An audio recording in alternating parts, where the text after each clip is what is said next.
Biko kwan, onwekwa ya mmadụ agaghị anụ na TikTok a na Twitter anụ nwaanyị nọ ya. Okay. Mkpụrụ ụbọchị one gara aga ka m nọ na Twitter na-agafe wee fụ ka otu nwaada pụta wee sị na enyi ya nwaanyị sịrị ya na nwa ya nwaanyị nwụrụ. A wee buru ya bụ nwa wee nawa obodo fa ka ha gaa nye ya bụ nwa.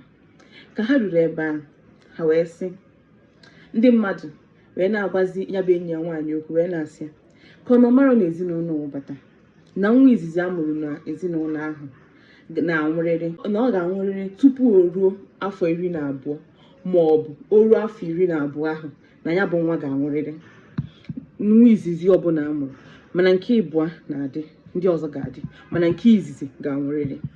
O wee sị tụfịa akwa na ụmụ nwoke ji wee dị njọ, kedu nke bụ na nwoke agaghị agwa gị ihe? Akwa sị m na anyị nwabụ ndị agba ọfụ a, anyị na-eche na anyị ka ndị nna nna anyị ha wee mara ihe. Anyị che na anyị nwere uche, mana the long run we are foolish honestly.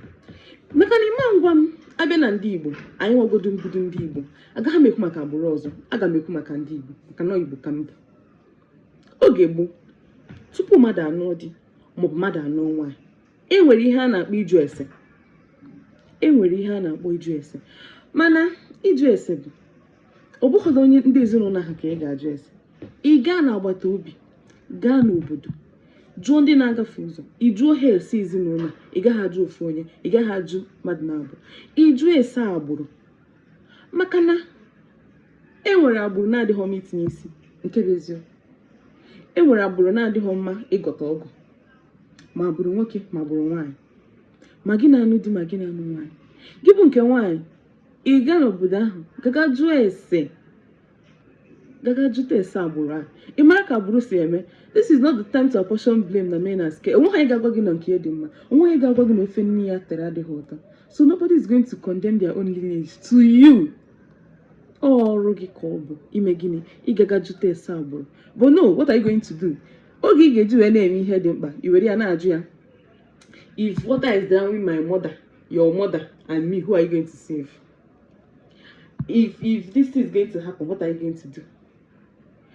Oge ị ga-eji wee na-ajụ ajụjụ nwere isi, i were ya na-aga shawama sport achọ shawama. Oge ị ga-eji wee na-ajụ ajụjụ nwere isi, i were ya wee na-agagharị achọ beach na club ị ga-aga. Marriage is a covenant and it is a forever something. So you have to use your time wisely. Were ya mee ihe na ibu ha atụrụ. Gị bụ nke nwoke, gị bụ nke nwaanyị. Oge bụ nke nwoke, oge ga-eji wee na-aga na-ajụ esi nwere isi, were ya wee na-achọ hotel ị ga-ebu nwaanyị, ganara anaghị agba gị. So there was something called lineage cause. Ya na ọta, enwere ihe bụ abụmọnụ dị n'agbụrụ. Onwe ihe bụ ihe mmeta dị n'agbụrụ. Mana ọnwa agbụrụ mma kịta, anaghị amụ nwaanyị na agbụrụ ahụ, anaghị amụ nwaanyị. Ịmụọ nwaanyị, ọ ga-anwụ. Nke a bụ ọdị, ya bụ ebe ọsọ gị siri bịa, ịmụọ nwaanyị na agbụrụ ahụ. Ịmụọ nwaanyị na agbụrụ ahụ, ọ ga-anwụ. Ị ga ebe a sọsọ nwoke ka ha nwere. O wee bụrụ ihe ha mere oge gboo. Ị banyezie ebe ahụ. Weke bụ na chi ga-edegoro gị n'ọwụwụ nwaanyị nke ị ga-amụ. No, iru ebe anyị mụọ nwaanyị iri, ha iri anwụọ. Maka na oge ị kwesịrị iji jụọ ajụjụ, iji wee na-agagharị, epegharị. Ọ na-akpasịkwa n'iwe na apa ahụ. Ya na gbara ọgwụ ya, ka emesịa.